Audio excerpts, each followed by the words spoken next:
నెల్లూరులోని శ్రీ వేణుగోపాలస్వామి దేవస్థానంలో ముక్కోటి ఏకాదశి వేడుకలు అత్యంత వైభవంగా జరిగాయి. ఇందులో భాగంగా స్వామివారు ఉత్తర ద్వారం గుండా భక్తులకు దర్శనమిచ్చారు.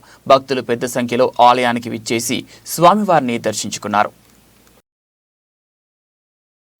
నెల్లూరు మూలాపేటలోని రుక్మిణి సత్యభామ సమేత శ్రీ వేణుగోపాలస్వామి దేవస్థానంలో ముక్కోటి ఏకాదశి వేడుకలు ఘనంగా జరిగాయి. తెల్లవారుజామునే భక్తులు ఆలయానికి చేరుకున్నారు. ఆ సందర్భంగా అర్చకులు స్వామివారికి విశేష పూజలు నిర్వహించారు. అనంతరం స్వామి ఉత్సవమూర్తులను అలంకరించి పూజలు నిర్వహించారు. అనంతరం స్వామివారు ఉత్తర ద్వారం గుండా భక్తులకు దర్శనమిచ్చారు. భక్తులు పెద్ద సంఖ్యలో హాజరై స్వామివారిని దర్శించుకున్నారు. మరోవైపు ముక్కోటి సందర్భంగా భక్తుల కోసం చేసిన ఏర్పాట్లను ఈవో చంద్రశేఖరరావు ఎన్యూస్ కు వివరించారు.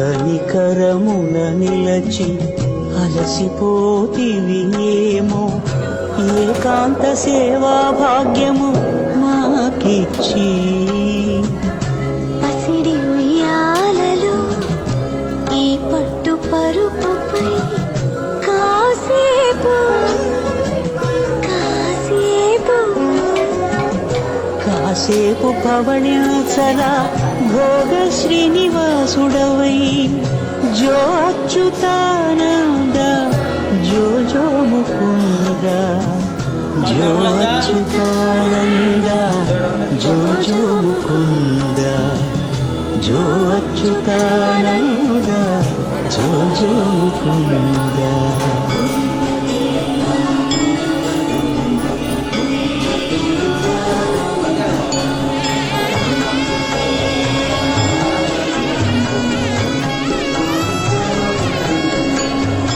ఎన్ని జన్మల పుణ్యము నీకిన్ని సేవలు చేయగా, ఎన్ని జన్మల పుణ్యము నీకిన్ని సేవలు చేయగా, ఏడు కొండల దేవర ఈ భాగ్యమంతా మారిరా, ఏడు కొండల దేవర ఈ భాగ్యమంతా మారిరా.